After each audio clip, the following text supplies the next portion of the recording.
యేసువా వందనం, యేసువా స్తోత్రం, యేసువా ఆరాధన, యేసువా మహిమ.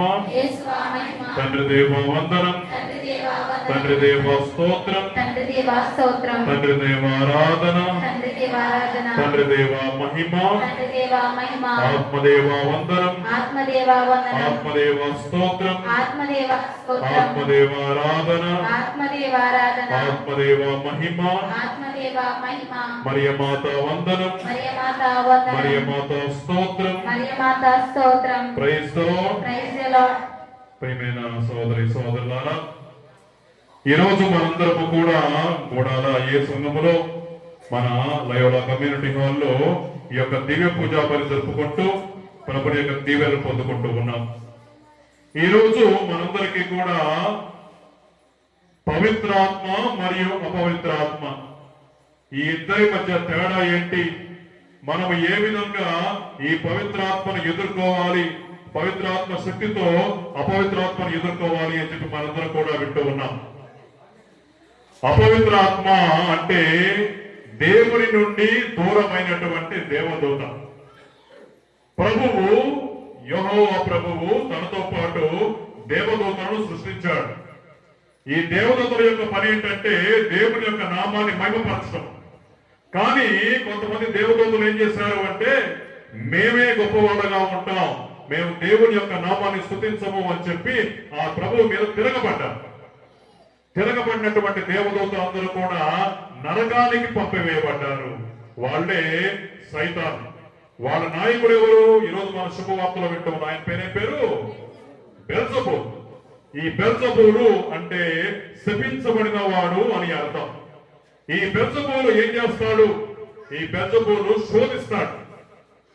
అదే విధంగా మానవులందరినీ కూడా దేవుని నుండి దూరంగా పోవడానికి వాళ్ళకి శోధనలు ఇస్తూ ఉంటాడు. దానికి ఒక చిన్న ఉదాహరణ ఏంటంటే ప్రభుని కూడా ఆ బెల్జెబూలు శోధించాడు. ప్రభువు 40 రాత్రులు 40 పగళ్ళు ఎడారిలో ఆకలితో అలమటిస్తూ ఉండగా ఆ బెల్జెబూలు ఏమని చెప్పాడు ప్రభువుతో? నీవు దేవుని కుమారుడు అయినచో రాళ్లను రొట్టెలుగా మార్చుకొని తినుము అని శోధించాడు. రెండోసారి ఏమని శోధించాడు? నీవు దేవుని కుమారుడు అయితే ఈ యొక్క దేవాలయం శిఖరం మీద నుంచి దూకు, నీ దేవదూతలు నిన్ను కింద పడకుండా కాపాడుతారు అని చెప్పి రెండోసారి శోధించాడు. మూడోసారి నీవు నా దగ్గర నా పాదాల మీద సాగిలపడు, అప్పుడు నీకు అన్ని ఐశ్వర్యాన్ని అధికారాన్ని ఇస్తాను అని చెప్పి శోధించాడు. శోధన అనేది మానవులకు మాత్రమే కాదు, శోధన అనేది దేవునికి కూడా ఉంటుంది. అందుకనే ప్రభు అంటూ ఉంటాడు, నీ దేవుడైనటువంటి ప్రభువుని నీవు శోధింపరాదు అని చెప్పి ఆ సైతానుని పారద్రోలాడు యేసు ప్రభు. ఈరోజు మనందరము కూడా గూడాల ఏ సంఘములో దేవుని యొక్క వాక్యాన్ని విని ధ్యానిస్తూ ఉండగా ఈ సైతాను శోధన మనం ఏ విధంగా ఎదుర్కోవాలి? ఈ యొక్క సైతాను శోధన ఎదుర్కోవాలి అంటే దానికి 3 ముఖ్యమైనటువంటి పనులు చేయాలి. అది మన తపస్కారంలో చేసినటువంటి పనులు. ఏంటిది? ప్రార్థన, ఉపవాసము, దాన ధర్మ క్రియలు. సైతాను ఏమో చెబుతుందన్నమాట, అన్ని కూడా నీ దగ్గరే పెట్టుకో, నువ్వే తిను, నువ్వే తాగు, నువ్వే సంతోషంగా ఉండు, మిగిలిన వాడు ఎలా పోతే నీకేంటి అని చెప్పి సైతాను శోధిస్తూ ఉంటుంది. కానీ ప్రభు ఏమంటూ ఉంటాడు? నువ్వు బాగా ఉండాలి, నీ తోటి వారు కూడా బాగుండాలి అని చెప్పి ప్రభు అంటూ ఉంటాడు. సైతానుది స్వార్థం, యేసు ప్రభువుది సమాజక తత్వం. అంటే సమాజంలో అందరూ బాగుండాలని చెప్పి ప్రభు కోరుతూ ఉంటాడు. ఈరోజు మనందరము కూడా స్వార్థానికి మరియు సామాజిక అభివృద్ధికి మధ్య ఉన్నటువంటి తేడా చూస్తూ ఉంటాం. ప్రజలందరూ కూడా ఏమనుకుంటూ ఉంటారు? నేను బాగుంటే చాలు, నా ఇల్లు బాగుంటే చాలు, నా బిడ్డలు బాగుంటే చాలు, నా కుటుంబం బాగుంటారు అనుకుంటూ ఉంటాం. కానీ ఎవడైతే నేను బాగుండాలి, నా తోటి వారు కూడా బాగుండాలని కోరుకుంటూ ఉంటారో వారు మాత్రమే నిజమైనటువంటి దేవుని బిడ్డలుగా ఉంటూ ఉంటారు. నిన్న మనము ఆ యొక్క దేవుని యొక్క వాక్యాన్ని ధ్యానించినట్లయితే మనందరం కూడా చూస్తూ ఉంటాం. ప్రభువు ఏ విధంగా ఒక మంచి ఉదాహరణ మనకి ఇస్తూ ఉన్నాడు. మంచి సమరయుడు ఏం చేశాడు అన్నమాట? తాను మాత్రమే బాగుండాలని కోరుకోలేదు. దొంగలు చేపట్టబడినటువంటి ఆ యొక్క ఇశ్రాయేలీయుడిని తన గాడిద మీద ఎక్కించుకొని ఆసుపత్రికి తీసుకెళ్లాడు. ఆసుపత్రికి తీసుకెళ్లి ఏం చేశాడు? అతను నయం చేయించాడు, అతని పుండ్లకి కట్టుకట్టించాడు. ఇంకా ఏమన్నాడు? ఇతనికి పూర్తిగా నయం చేయండి, ఇంకా ఏమన్నా ఖర్చు అయితే నేను వచ్చి ఇస్తాను అని చెప్పి ఆ యొక్క మంచి సమరయుడు అంటూ ఉన్నాడు. మంచి సమరయుడు యూదులు కాదు. ఈ సమరయుడిని యూదులందరూ కూడా ద్వేషించేవాడు. వారందరూ కూడా సమరయుడు తక్కువ చూపు చూసేవాడు. మీరు మావాడు కాదు అని చెప్పి వాడు నిందించేవాడు. కానీ అవసరంలో సహాయపడిన వాడు ఎవడు సొంతవాడు కాదు, బయటవాడే సహాయపడ్డాడు. కాబట్టి కొన్నిసార్లు అనుకుంటూ ఉంటాం నా వాళ్ళు నాకు తోడ్పడతారు అనుకుంటూ ఉంటాం, కొన్నిసార్లు బయట వాళ్ళు మనకు తోడ్పడుతూ ఉంటారు. కారణం ఏంటి అంటే స్వార్థం లేనటువంటి వాడు మనకు ఎప్పుడు కూడా తోడు నీడగా ఉంటూ ఉంటాడు. దాన్నే మనం చూస్తూ ఉంటాం. ఈరోజు శుభవార్తలో సైతాను యొక్క ప్రేరణ వలన ప్రభు అద్భుతాలు చేస్తున్నాడు అని చెప్పి ప్రభుని నిందిస్తూ ఉన్నారు. ఎప్పుడు కూడా వాడు గుర్తుంచుకోవాలి, మంచి పనులు చేసే వాళ్ళకే నిందలు వస్తూ ఉంటాయి. అందుకనే తెలుగులో ఒక సామెత ఉంటూ ఉంది, కాసే చెట్టుకే రాళ్ళ దెబ్బలు. ఒకవేళ చెట్టు ఏ కాయలు కాలేదనుకోండి, ఆ చెట్టుని ఎవరు రాళ్లతో కొట్టరు. ఎందుకని? ఆ చెట్టుకు కొడితే అంత, కొట్టకపోతే అంత. ఆ చెట్టుకి కాయలు ఉంటాయి కాబట్టి ఆ యొక్క కాయల్ని రాళ్లతో కొడతారు. అప్పుడు కాయల కింద రాలితే ఆ యొక్క కాయలు కొట్టుకుపోతున్నారు అన్నమాట. అందుకని ప్రభువు అద్భుత కార్యాలు చేసినప్పుడు అనేక మంది ప్రభుని నిందిస్తూ ఉన్నారు. కారణం ఏంటి అంటే మేము చేయలేకపోతున్నామే, ప్రభు చేయగలుగుతున్నాడే, ఏ విధంగా అయినా సరే ఆ ప్రభుని అవమానించాలి అని చెప్పి వాళ్ళందరూ కూడా భావిస్తూ ఉన్నారు. దానిలో భాగంగానే వారు ప్రభుని నిందిస్తూ ఉన్నారు. అప్పుడు ప్రభు అంటూ ఉన్నాడు, ఈరోజు శుభవార్తలో మనం వింటూ ఉన్నాం. ప్రభు ఏమన్నాడు? లూకా శుభవార్త 11వ అధ్యాయము 21వ వచనము. బలవంతుడు ఆయుధములను ధరించి తన ఇంటికి కావలి కాచినచో అతని సంపద సురక్షితముగా ఉండును. కానీ అతన్ని మించిన బలవంతుడు ఒకడు అతని పైపడి అతని నమ్ముకొనిన ఆయుధములను స్వాధీనము చేసుకొని అతని దోచుకున్న సంపదను పంచిపెట్టను. మన ఆయుధం ఏంటి? మన యొక్క ఆధ్యాత్మిక ఆయుధం ఏంటి అంటే ప్రార్థన. ప్రార్థన ద్వారా మాత్రమే మన యొక్క సైతాను యొక్క పన్నాగాలు ఎదుర్కోగలం. కొన్నిసార్లు సైతాను కూడా దేవుని యొక్క వాక్యాన్ని చెబుతూ ఉంటుంది, ఇదిగో దేవుడు చెప్పాడు కదా నువ్వు చెయ్యి అంటూ ఉంటుంది. కానీ ఎప్పుడైతే మనము తెలివిగా ప్రార్థన చేసుకుంటూ ఉంటామో అప్పుడు సైతాను యొక్క కుతంత్రాలు మనకు తెలుస్తూ ఉంటాయి. అందుకని పునీత లైలా పుణ్యాసు వారు కూడా మాట్లాడారన్నమాట, సైతాను కూడా బైబిల్లో వాక్యం చెప్పగలదు, తనకు అనుకూలంగా వాక్యం చెప్పగలదు. ఆ విధంగా చెప్పి మానవులని దేవుని నుండి దూరంగా చేస్తుంది అని చెప్పి చెబుతూ ఉంటారన్నమాట.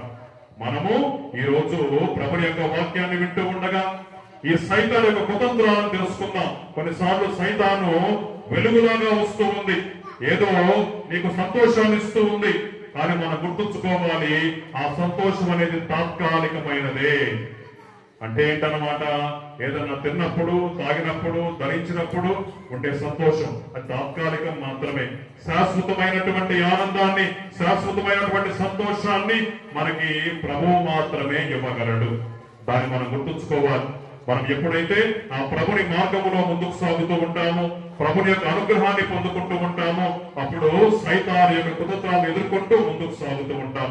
ఈ రోజు మనందరము కూడా ఈ దివ్య పూజావళిలో పాల్గొంటూ ఉండగా మనందరినీ ఆ ప్రభువు శుద్ధీకరించమని, నూతనీకరించమని ప్రార్థన చేసుకుంటూ ఆ ప్రభుని యొక్క నామాన్ని స్తుతించుకుందాం. మన కొత్త పాటల పుస్తకంలో పాట నెంబర్ 130, పేజీ నెంబర్ 220. పంచగాయాలలో దాచుకోవయ్యా, పాపినైన నన్ను ఆదుకోవయ్యా. పంచగాయాలలో దాచుకోవయ్యా, పాపినైన నన్ను ఆదుకోవయ్యా. భయమును బాధను ఒంటరితనమును, భయమును బాధను ఒంటరితనమును నా నుండి తొలగించి నడుపుమయ్యా, నా నుండి తొలగించి నడుపుమయ్యా. పంచగాయాలలో దాచుకోవయ్యా, పాపినైన నన్ను ఆదుకోవయ్యా.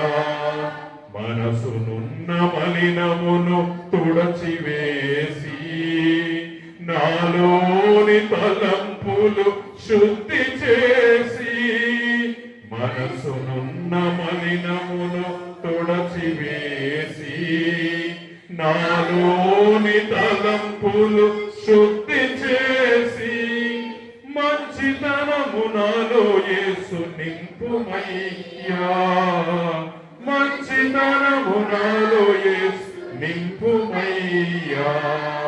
పంచగాయాలలో దాచుకోవయ్యా, పాపినైన నన్ను ఆదుకోవయ్యా.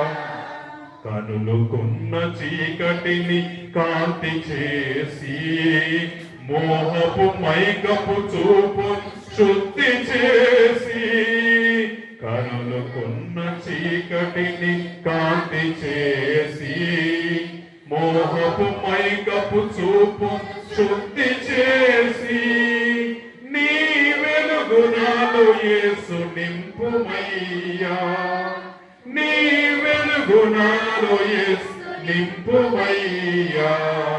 పంచగాయాలలో దాచుకోవయ్యా, పాపినైన నన్ను ఆదుకోవయ్యా. పంచగాయాలలో దాచుకోవయ్యా, పాపినైన నన్ను ఆదుకోవయ్యా. యేసువా వందనం, యేసువా స్తోత్రం, యేసువా ఆరాధన, యేసువా మహిమ. తండ్రి దేవా వందనం, తండ్రి దేవా స్తోత్రం, తండ్రి దేవా ఆరాధన, తండ్రి దేవా మహిమ. ఆత్మదేవా వందనం, ఆత్మదేవా స్తోత్రం, ఆత్మదేవా ఆరాధన, ఆత్మదేవా మహిమ. మరియమాత వందనం, మరియమాత స్తోత్రం. Praise the lord. ప్రియమైన సహోదరి సహోదరులారా, మన జీవితం ఎలా ఉంటుంది? మనము మన జీవితంలో సైతాను యొక్క ప్రేరణ మనపై ఏ విధంగా ఉంటుంది అని మనందరం కూడా తెలుసుకోవాలి. సైతాను కొన్నిసార్లు మనతో అంటూ ఉంది, ఇది చిన్న పాపమేలే, ఏం కాదులే, చెయ్యి అంటారు.